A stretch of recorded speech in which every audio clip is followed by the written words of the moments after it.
right now is the time to think creatively and to offer people solutions. Because, for them, offering seller financing was a solution for them, not just for us. Yeah. Like, we solved a problem for them, whereas if somebody who just bought it with full financing, now they've got a big old tax bill that they have to pay. Yeah. And so I think if you can figure out what's important to the seller, that allows you to figure out how to make a win-win. Without Fear of Her Future podcast is for women who are passionately pursuing financial freedom using multiple streams of income and real estate to accomplish their goals. We are here to empower you to be brave, dream big, and design a life that you love that inspires others to do the same. I'm your co-host, Andrea Engstrom, a real estate investor and business coach and co-founder of the Partnership for Realtors. And I'm here with my co-host, Tresa Todd, founder of the Women's Real Estate Investors Network and author of the book, Without Fear of Her Future. Over the past 2 years, Tresa has had nearly 200,000 join her masterclass where she teaches women how to become successful real estate investors. Hey, Tresa. Hey, Andrea. Well, hello, everyone, and welcome back to Without Fear of Her Future podcast. Today, we're going to answer your burning questions. So if you want to submit a question, you can go to Submit a Question on our Instagram at Women's REIN. That's at Women's REIN. And we will add them to the question pool. So let's get started, Andrea. All right. Our first question. Is it possible to buy a property with bad credit and no money down? Well, as a matter of fact, it is. I love this question because I was that girl. I didn't have bad credit, but I certainly didn't have money. And I want everybody to know that you can become an investor without money, without good credit, even with bad credit.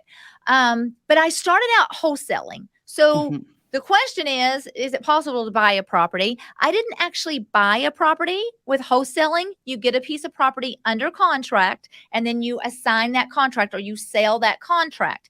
And you can do that with no money. Your credit doesn't matter. And I just did a lot of wholesaling, and I started just to build up my cash.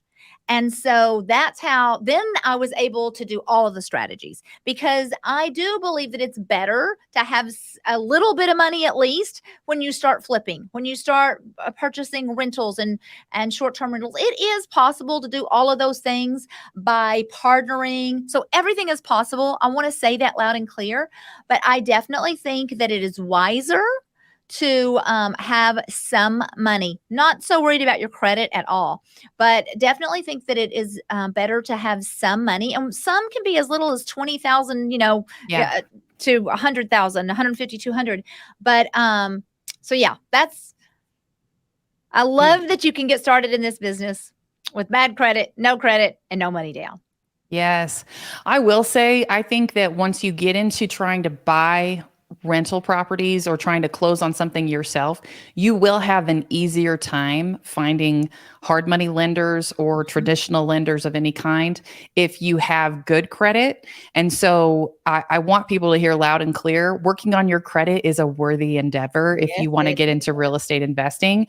But while you're working on building up your credit and working on building up your bank account so that you've got a little cash in the bank, I would do those things before you try to hold on to something long-term, just to give yourself the ability to make low stress decisions. Because when we make a decision under high stress, because we can't buy groceries next week because we have to finish this house, like that's the kind of stress I'm talking about. And I don't want that for anyone. So getting started with wholesaling is a really, really smart first step to build up a little cash in the bank.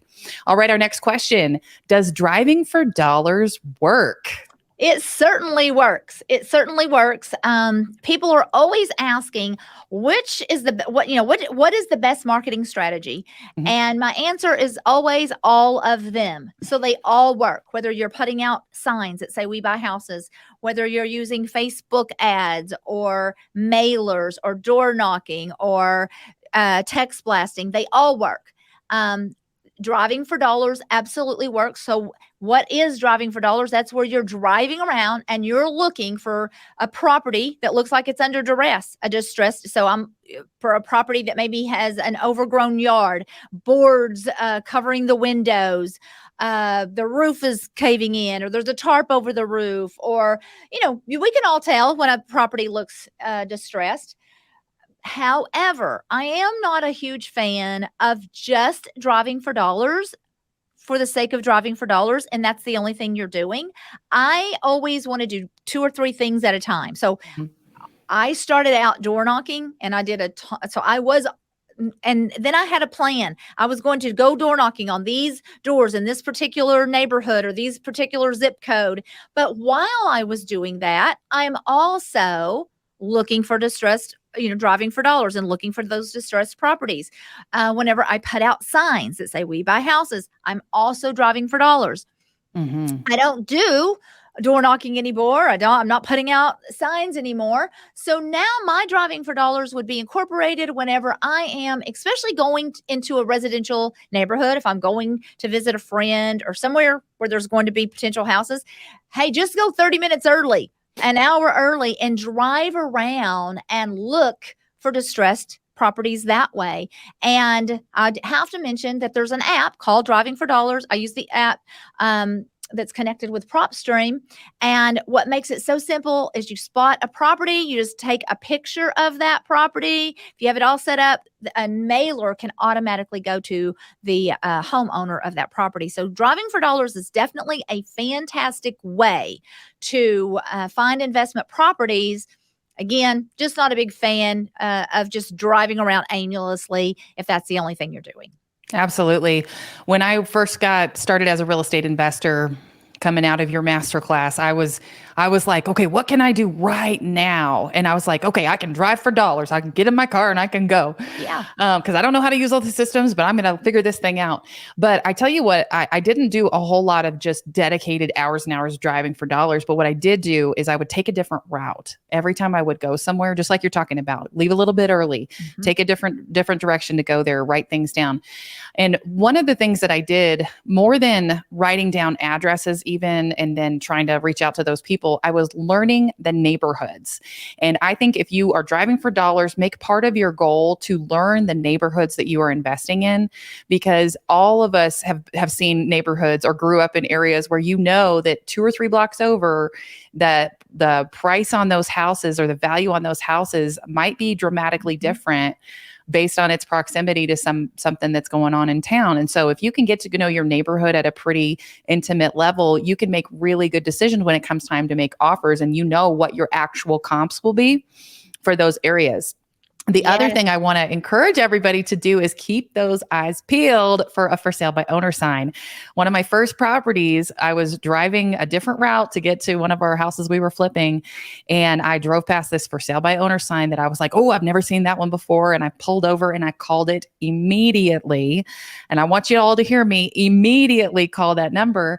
And I got to see the house pretty quickly. And it turned out to be a tired landlord. And he had just sold like 8 other properties, and I was getting his last one. But this tells you why you should make these calls, because you never know what that sign represents in the yard. It could be more than one opportunity.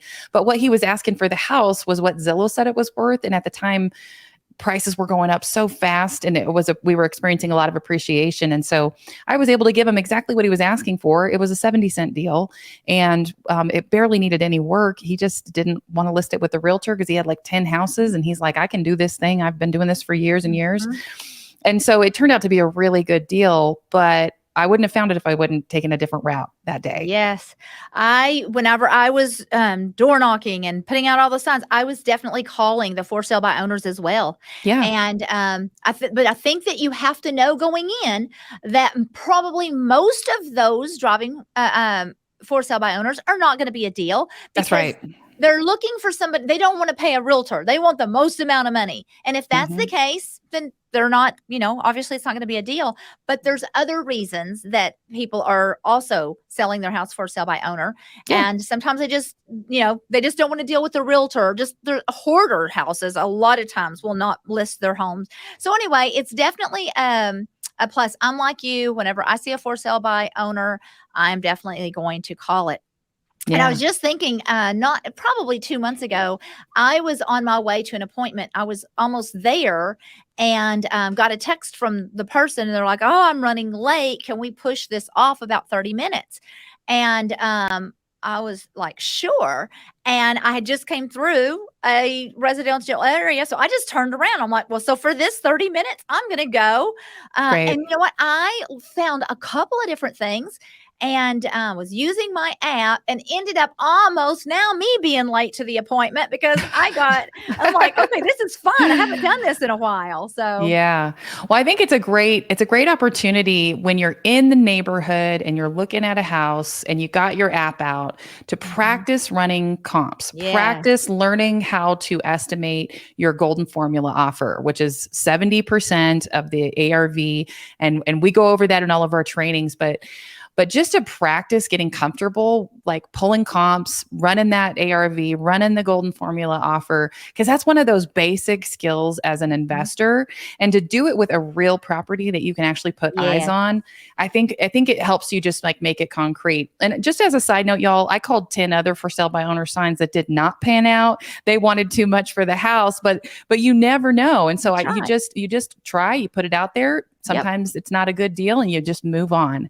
And so that's what we do. And one of the things I love that you mentioned, Tresa, also is what any kind of marketing that you do is going to work, especially if you do it consistently. And if you all have been listening to our podcast, one of the things I love about some of the stories that the women that we've interviewed who are newer real estate investors, almost all of them shared about what type of marketing they did. And we've heard it all. We've heard ringless voicemails. We've heard text message. We've heard bandit signs.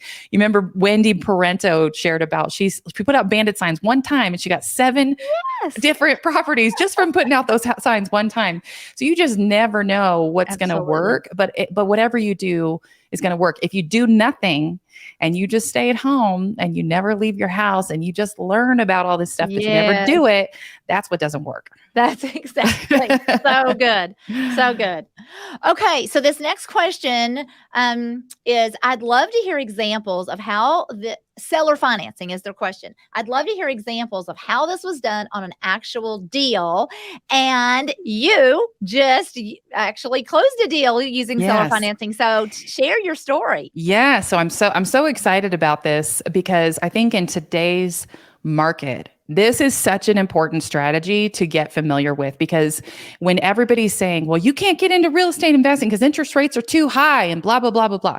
There is something called seller financing. And this just means that if the seller is, especially if a seller owns their property outright, which a lot of times, I mean, there's a large percentage, I think it's 40% of American homeowners actually own their home outright. Like that's a staggering number. It is. And so, but what else is also happening is that when you've got someone who owns a property with significant value and it's not their primary residence, maybe they're a landlord and they got multiple properties. When they go to sell that property, they're looking at a pretty significant chunk of tax that they may have to come up with when they sell that property.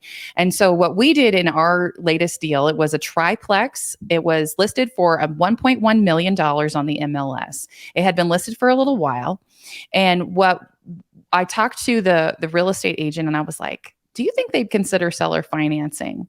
And she said, I think that they would. And so we got to dig in a little bit and say, what do they care about? And she said, they care about taxes. And I said, okay, like, let's talk about that. Mm-hmm. So I knew that they would have the realtor commissions and closing costs to pay because the seller pays those when it's listed on the MLS. That's pretty standard. And so I knew that our down payment would have to cover those expenses for them and put a little money in their pocket at closing. And so what we negotiated was a $250,000 down payment on $1 million purchase price. The seller is carrying $750,000 of the cost of the property. They want to receive the next $500,000 in 2023, and then the remaining $250,000 in 2024. So we're spreading their tax bill across 3 years for them. And so for them, that was like, yes, we'll take a lower offer.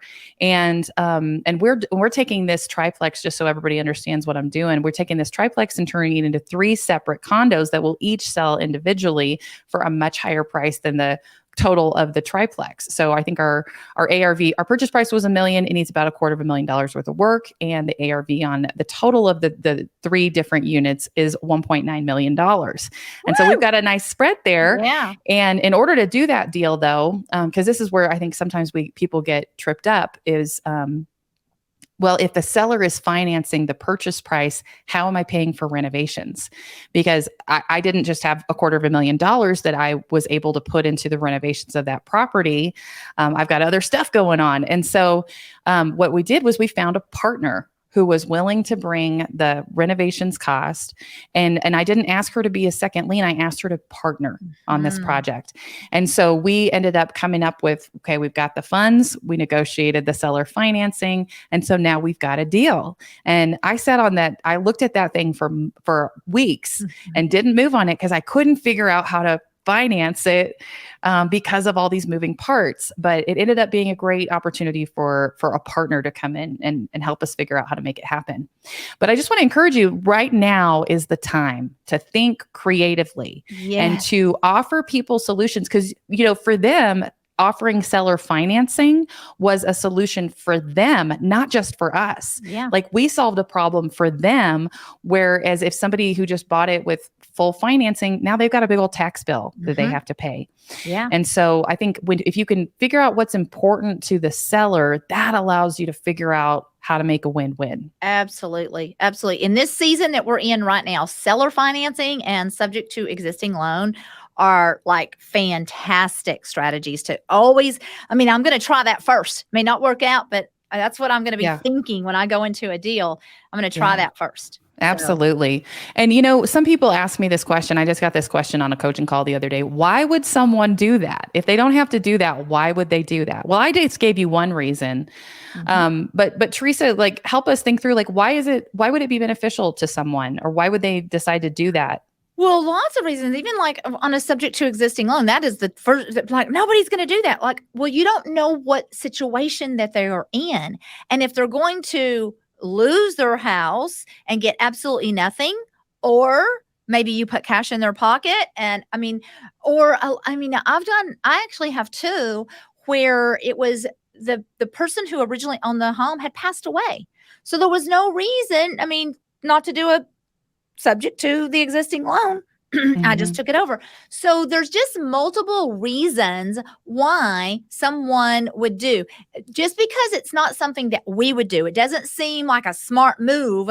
But when you're in a situation, you don't know what you'll do. We've all been in a bad situation before, and we just have to do what makes sense at that time. And sometimes that's just what makes sense, whether it is like that to save on capital gains, to save, there's just multiple reasons. So always ask the question.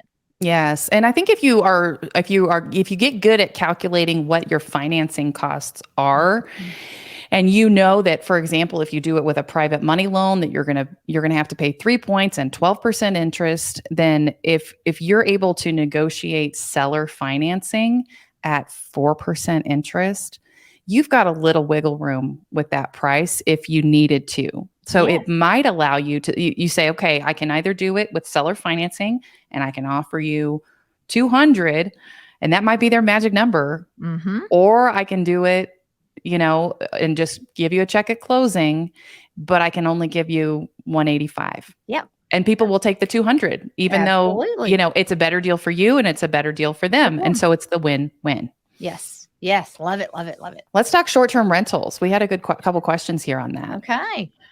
So, first question is, what's the difference between short-term and midterm rentals? Okay. Short-term is typically 1 to 30 days. Midterm is typically 30 days to 6 months.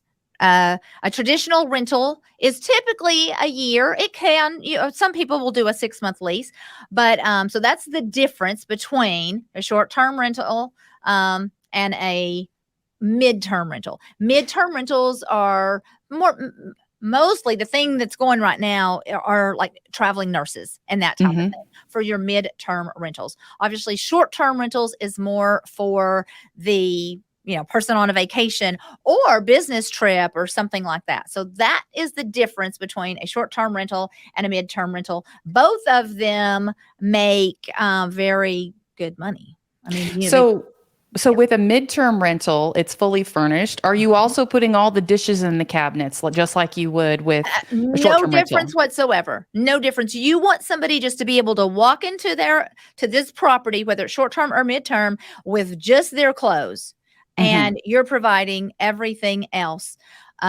for them. Now, with a short-term rental, you are going to be constantly restocking for new people all the time.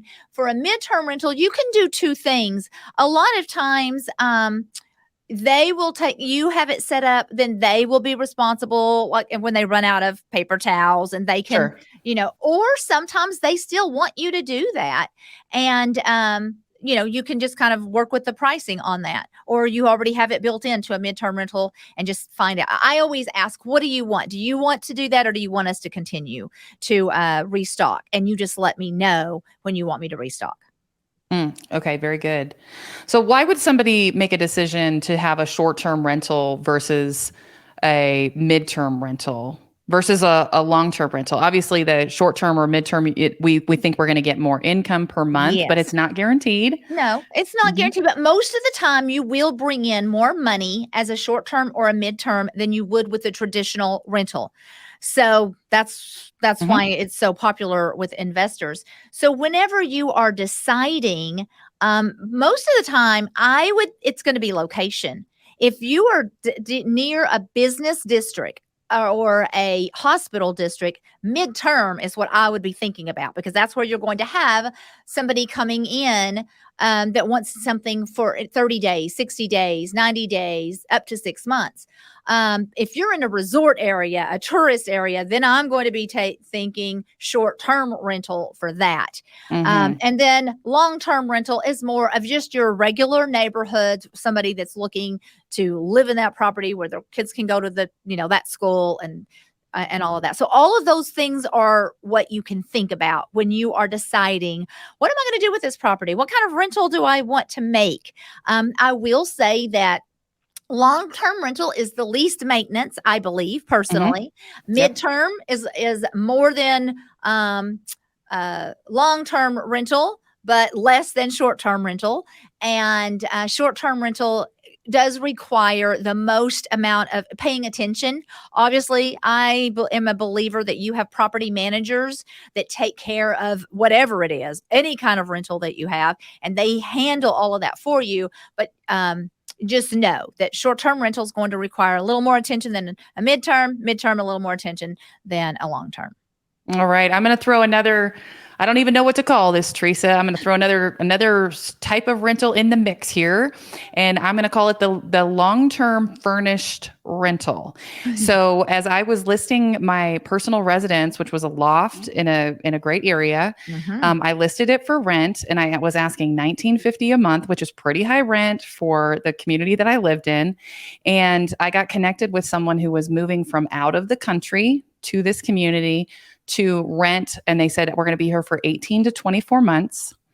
And the corporate organization they worked for had given them a $2,600 per month sort of stipend for rent or a mortgage.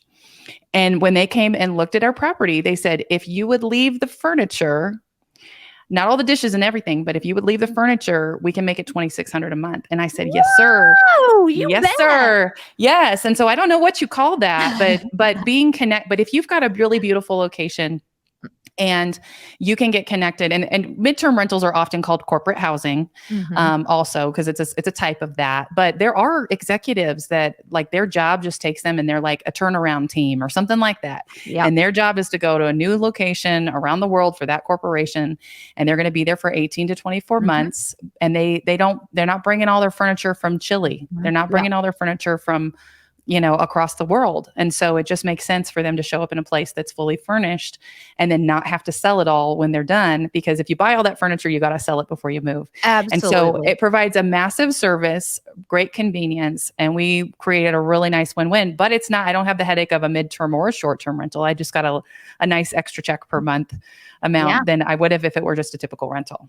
Yeah, I have a friend that does that. Her husband travels a lot, but he will live in some place for about 12 to 18 months. And wherever he goes, they rent a fully furnished property. But they want something that the whole family can come and visit him during that year that he's there. So absolutely. And I think, and they always, do very high-end homes. So I do think that strategy, I'm like you, I don't know what it's called. I don't know if it has an official name, but I think that strategy works best for very high-end homes, or the opposite is a lower-end home for people that cannot even afford furniture. If you've got, and you are advertising it's completely furnished for, people that just can't even go out and afford to get the furniture, but they can afford, $700, a month or whatever, something. So that is something to think about. And I know that there's apartments that you can get that are fully furnished, and they're usually,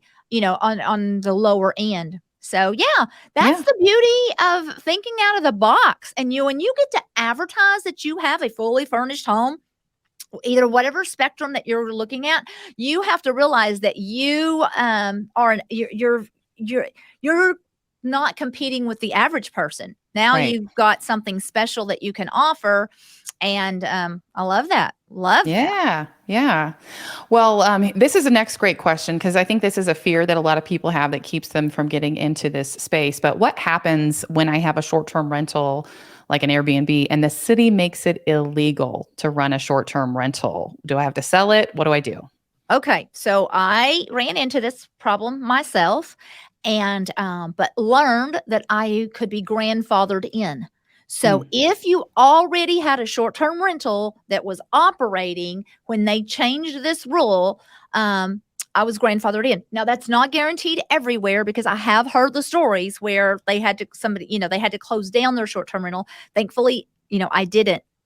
But there's a couple of different things. And one of them is what we just talked about. You can move it to a midterm rental.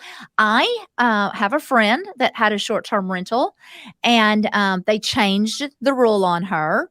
And it was simply, they changed it so that you could not have anything under 30 days. So she just changed it to the midterm rental. And didn't have to, literally didn't change a thing, and found out that she loved midterm rentals more than she liked short-term rentals. So it's worked out perfect. So you can always think about, but that may not be the case either. They may say it has to be a 6-month lease, or, or a year. And if that's the case, you could make it just a traditional rental, or you could turn around and sell it. But if you hear me teaching, I am always teaching about purchasing a short-term rental or midterm rental. But if I can still purchase it, knowing in the back of my head that if it doesn't work as a short-term rental or a midterm rental, and maybe it just didn't work, it didn't go well, or they come in and change it, could I still keep that property and do okay with a traditional long-term rental? So that's always in the back of my head. And so that's what I'm thinking. If not, at least buy that baby at a good enough deal that you could turn around and sell it, even if you don't make any money on it, at least enough that you could get out with, without losing anything. Very good. Very good. I had a situation where we bought a property that we called the city. There were no other Airbnbs in that area, because there was a rule in the city that you could not have two within 500 feet of each other. And wouldn't you know, somebody got a permit within 500 feet right before I closed on that house, and I didn't know it. And I don't know that I would have backed out, but it sure would have been good to know, right? And so what we had planned for this house didn't end up being able to come to fruition. And so luckily we had bought it at a price such that we could turn around and flip it and sell it. And but then we had some unexpected things and the market shifted, and we did lose a little bit of money on that project, but it just goes to show you, like, you have to buy it right, because you just Yes. don't know what's going to happen. And as an investor, and that was a good lesson for us too, is that, like, we can't optimistically think everything's always going to work out. We Mhm. have to hedge our bets. And one of the ways we do that is by encouraging people to use the golden formula offer, which says 70% of ARV minus repairs. 70% of the after repairs value minus repairs. And if you can do that and get a good Airbnb, then we encourage you to do that. But Teresa, what is the maximum that you would encourage people? Don't go over this. If you get into a situation where you get an Airbnb and then you figure out you have to sell it, what's the maximum percentage that you would say? Well, I mean, typically I'm just going to, it's going to be the 80%. However, the only, or that 1% rule, that's typically what I'm going for, is a 1% rule. Now, when that might change is if I'm purchasing a short-term rental in a high tourist area where they are making a lot of money, and it wouldn't fit the 1% rule, and I have a lot of data that there's a lot of other short-term rentals in that area, they're staying booked up, they're making a lot of money, then I would consider breaking my rule at that point. But I still wouldn't go over 90. Unless, I do have to say this, I have a friend who has purchased 2 of them pretty much at full price. But her purpose was really to have a second and a third home. One is on the beach, one is in the desert. And she's not making any money on either one of these properties as a short-term rental. But it's helping her pay the mortgage, it's helping her pay the bills, and she does have 2 different, second and a third property for her family to vacation on. Her particular business, she takes her team and she takes some clients there on the regular, so it just works out for her. Yeah. And I think having, and in that situation, what you're describing is somebody who is not making a stressed out financial decision. They're not broke trying to make something work. And so I think it's so important, if you're getting into it, to, like, make sure you've got cash in reserves. So if it doesn't work out for a month or two, and I don't know, what would you recommend in terms of, like, what amount of cash reserves to be able to pay that mortgage every month do you recommend somebody has if they're going to get into short-term rentals or midterm rentals, especially if they've never done it before and they're just getting started? I have a rule for my own self for every short-term, for any rental that I have $10,000 cash for each one, so that whatever happens. And so I have just an account that's got several $100,000 in it now, and that's way too much, because something is not going to happen to all of these properties at one time.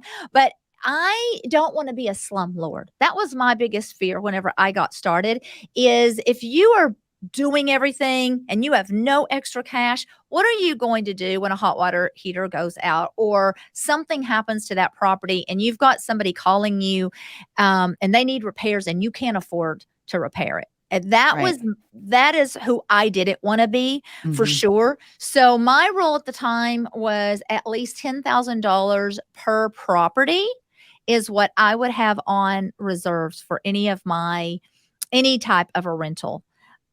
So that I'm not worried, I'm not stressed out. Something goes wrong, I can get that taken care of and just keep going. And it took me a while to get there. I mean, I want to say that it took me a while to build that up, but I was determined to at least have that first 10,000 for my first property, and then 20. Then once you really have 30, 40, 50,000, that's probably all you need, because again, all of the properties are not going to all fall apart at the same time. Yeah. And I think it's also important to be clear about what market you're in. If you're saying you have 10,000 in the bank, there are some people that have Airbnbs that have a $10,000 a month mortgage that they got to pay. Absolutely. And so that's maybe a different scenario, right? Absolutely. So to answer that question, you want to be at least 90 days. I would want to be able to pay the mortgage for at least 90 days. If I didn't have a rent, or even, that would be a good start. 90 days, even to 6 months, but at least 90 days. I agree. I think that's great advice.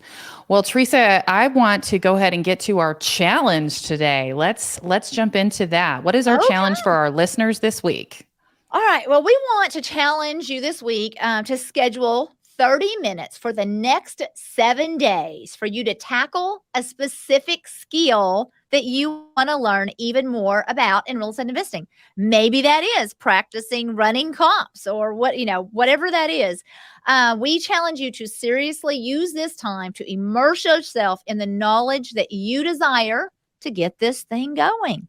So remember, if you are empowered by facts that you know to be true, then nothing can stop you. The practice of proven principles. I love Yes. it. All right. If you're not already subscribed to the podcast, make sure to subscribe, and we would love for you to leave us an honest review. It helps the podcast robots know that we're making an impact here. So thank you for when you leave those reviews. Absolutely. Well, if you know that you are ready to create financial freedom and build generational wealth, then check out the Without Fear of Her Future Masterclass.